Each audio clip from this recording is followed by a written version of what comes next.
ami kalau kudu minta bebeja.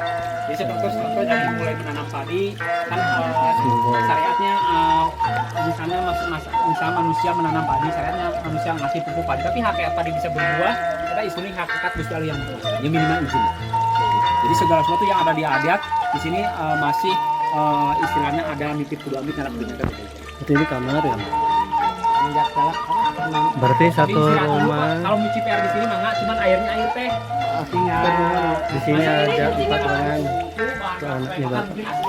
Jadi setiap satu rumah itu ada 4 ruangan. Pertama tadi ruang tamu dari Sugite. Kemudian ruangan yang kedua ada kamar. Punten. Ruangan katilu adalah ini dapur masih pakai kayu ya. Kemudian ruangan yang keempat ini lumbung padi atau goa namanya. Nah ini dikunci ya, tidak boleh dibuka ya. Jadi itulah ciri khas rumah orang Baduy. Kemudian ini adalah simbol-simbol tradisional ya, tradisi lokal yang banyak memiliki makna yang berhubungan dengan alam ya. Ini juga bisa untuk sebagai ventilasi anyamannya. Ini bisa sebagai teras ya. Nah ini kayu bakarnya ya, kering ya. Memang harus hati-hati karena di sini penerangannya masih pakai obor gitu, rawan kebakaran, jadi perlu dengan kehati-hatian. Ini berhadapan dengan warga. Kemudian nah tadi kita di tengah ya.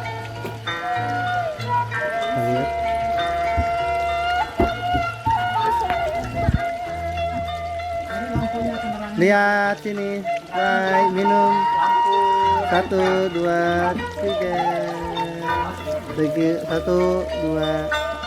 3 sip. Upami atasnya bahannya di nona atap di Kampung Naga di sini kan dari segi bangunan mempunyai filosofi tersendiri. Yang filosofi bangunan masih mengikuti struktur badan kita. Ada kepala, ada badan, ada kaki.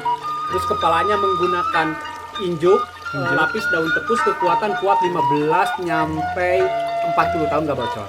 Terus fungsi kepalanya digunakan untuk gudang. Terus bawah tengahnya digunakan tempat istirahat, bawah bangunan digunakan untuk ternak atau misalnya ternak ayam atau misalnya menyimpan kayu bakar. Soalnya kenapa misalnya di bawah menggunakan ternak? Soalnya kalau di Kampung Naga itu bangunan dari alam semua.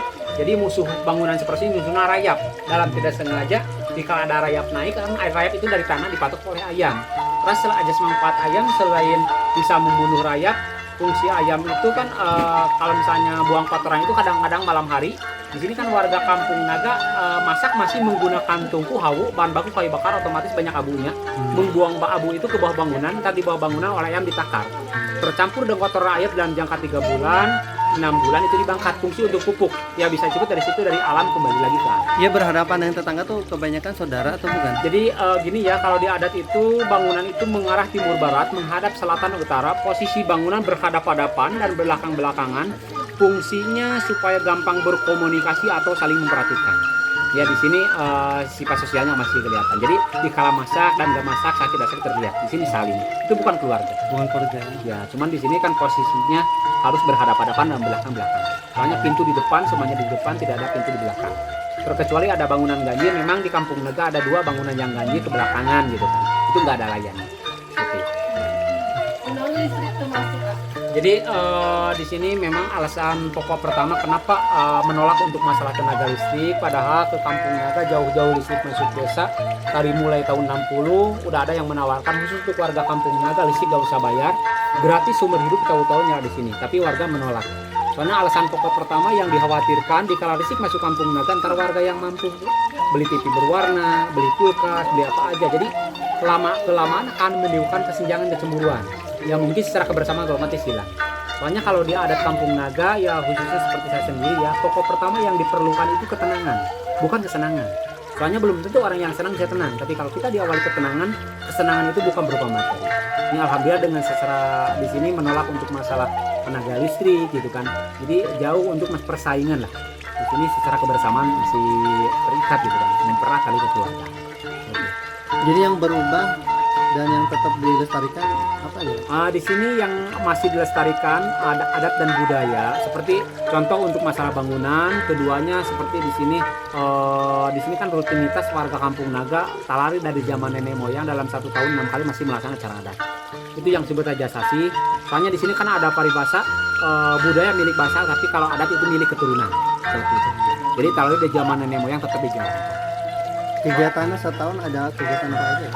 Kegiatannya yang rutinitas ya, dari di sini dalam satu acara adat ini dari 1 tahun 6 kali. Itu juga berkaitan dengan besar Islam, seperti contoh Maulud Nabi, Muharram, Idul Adha, Isra Miraj, Syaban, Nisfu Saban menyambut bulan suci Ramadan, terus hari raya Idul Fitri warga Kampung Naga melaksanakan acara adat yang disebut Raja Sasi.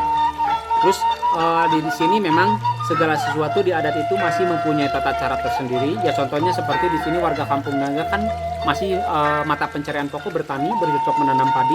Dan di sini tata cara mulai bertani di sini masih mempunyai tata cara tersendiri. Ya istilahnya kalau di adat masih ada paribasa mipit kudu amit nyala kudu menta bebeja.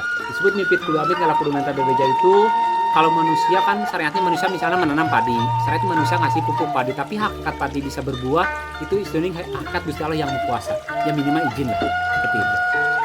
Yang melanggar adat di itu mah enggak. Jadi kalau misalnya di sini kalau misalnya ada yang melanggar adat, memang di sini sanksi ada. Soalnya kalau di adat di sini hukum adat cuman 1 kalimat pamali udah. Dari kalimat pamali di sini tidak bisa tawar menawar. Pernah ini disanksi? Cuman di sini tidak ada yang pernah yang coba-coba. Cuman di sini sanksi ada paribasa seperti ini ya sanksinya. Paribasa sapanya kulit kasasaban ruyung perut bikin di sendiri. Jadi ibarat kulit kita tersumbat duri, kalau nggak dibuang mungkin sakitnya menyebar ke seluruh badan kita. Ya dikala misalnya ada seandainya gitu warga Kampung Naga yang merempak larangannya, di sini misalnya larangan adat, di sini diasingkan. Jadi misalnya dibuang atau dibuang itu bukan dibuang secara dilempar. Adat itu seperti mana? Seperti misalnya Talari yang ada di Kampung Naga. Di sini cuman alhamdulillah sampai sekarang belum pernah yang coba apa mencuri gitu. Kalau misalnya di sini kalau misalnya mencuri itu ada jalur hukum, mungkin diserahkan oleh hukum. Ya contoh di sini kan Talari adat lah yang diutamakan di adat seperti itu. Soalnya kalau di adat itu hukum adat cuma 1 kalimat pamali. Dengan kalimat pamali kan tidak bisa tawar menawar. Soalnya mata pamali, kalimat pamali itu bukan istilahnya mempersulit untuk pengunjung. Justru di adat itu dibarengan dengan rasanya dan juga welasnya asik. Ibarat di mana bumi dipijak, disitulah langit dijunjung. Istilah pina cai pina tampian ciri sabumi cara sadesa. Soalnya dengan kalimat pamali kan ada amanat, ada wasiat, tentu juga mungkin ada api. Itu secara formal.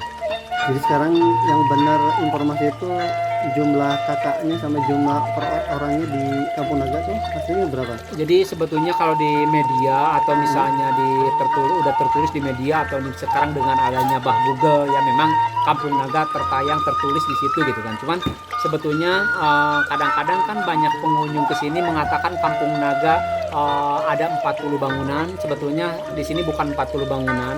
Kalau 40 bangunan itu sebetulnya trik zaman sepuh Kapungkur dulu ya, zaman penjajah atau zaman Belanda gitu kan. Dulu kan ada paribasa upati ya, ke DI atau misalnya ke Gerombolan. Ya distrik zaman nenek moyang Kapung dulu ya. Di sini sepakat adat itu semuanya adat seperti Baduy, Kampung Naga atau Kampung Duku, Kampung Pulau. Sepakat itu mengatakan 40 bangunan. Padahal sebetulnya di sini di Kampung Naga aja bukan misalnya orang yang dibatasi atau rumah yang membatasi. Kebetulan kalau di adat itu yang membatasi luas areal. Jadi luasnya ada 1,5 hektar dan sekarang ini Kampung Naga pun mempunyai luas 1,5 hektar yang dihuni ada 107 kepala keluarga, penduduknya ada 289, terus bangunan pun di sini ada 12 bangunan berikut masjid, bangunan masjid, ada balai kampung dan lumbung padi umum. Jadi rumah warga itu ada 109. Jadi 40 itu sebetulnya betul, cuman trik zaman dahulu gitu. Kalau kepala adat dipilihnya turun-temurun apa pemilihan? Kalau untuk masalah kepala adat, memang kalau di adat di sini kan masih mempunyai 2 kelembagaan, ada formal dan informal. Kalau dari formal dari lembaga pemerintahan, bergantung di sini warga Kampung Naga, warga negara Indonesia juga. Di sini ada RT, RW, nyampe kadus, kepala dusun, nyampe kades, kepala desa, dipilih secara demokrasi masyarakat.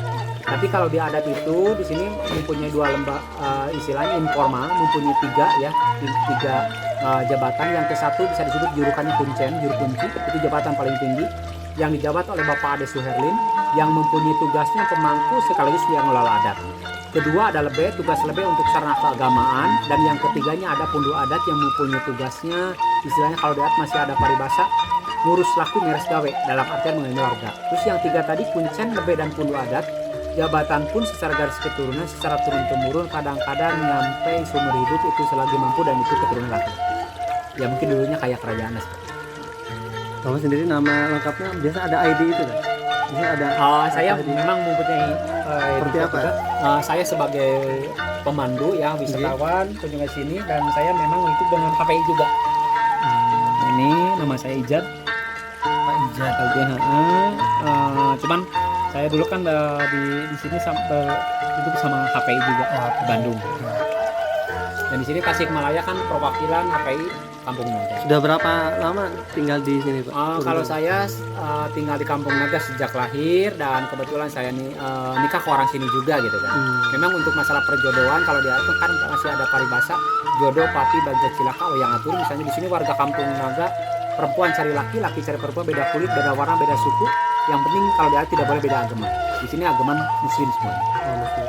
Jadi bebas untuk masalah perjodohan juga. Cuman kebetulan saya nikah ke orang sini, makanya saya tinggal di sini. Soalnya untuk masalah bangunan kadang-kadang ini juga saya tinggal warisan bangunan dari uyut istri. Soalnya kalau misalnya bangunan itu kadang-kadang diwarisan ke perempuan. Kalau istrinya dibawa keluar nggak masalah? Nggak ada masalah. Misalnya mau tinggal di luar, contoh di sini warga Kampung Naga pengen keluar, misalnya anak mudanya pengen mengenal adat di luar. Di luar misalnya dari anak muda pengen mengenal adat dari segi pemikiran, intelektual, wawasan keluarga silahkan. Cuman ini kalau di adat itu lampah harus lokal. Jadi kalau di adat itu pokok pertama masih mempertahankan gaya hidup, bukan hidup gaya. Bukan gak boleh hidup gaya, cuman gaya hidup jangan sampai ditinggalkan. Istilah cek orang Sunda mah ulah pohon anak purwadakin. Kalau untuk sertifikat rumah sarang tanah sudah punya masing-masing. Jadi kalau misalnya untuk masalah sertifikat, kalau misalnya untuk masalah tanah untuk rumah itu dimasukin hak layak milik adat dalam 1,5 hektar. Tapi kalau misalnya sertifikat untuk masalah perkebunan atau misalnya pesawahan itu mempunyai sertifikat masing-masing. Itu tergantung warisan dari Termasuk rumah juga. rumah juga sertifikat juga. Cuman dimasukkan hak layak milik adat. Terima kasih. Misalnya seperti contoh untuk masalah pendidikan memang minim, jujur seperti saya sendiri saya pendidikan SD juga nggak tamat, tapi tetap kalau di adat itu jangan dorong terus berjalan, kata orang tua nggak apa-apa kita ke sekolah, yang penting kita nyekolah. Percuma kita sekolah tapi gak nyekolah, kata seperti itu. Dan di sini memang untuk nyupri ilmu di sini di adat itu masih mempunyai ada falsafah, ada 3 ya. Satu dari luang itu segi pengalaman mungkin saya sendiri dapat ilmu dari luang. Kedua ada luang, ketiganya uang. Kalau uang itu belajar. Kalau misalnya ada luang itu berupa pesantren, keagamaan, itu menggunakan dari uang.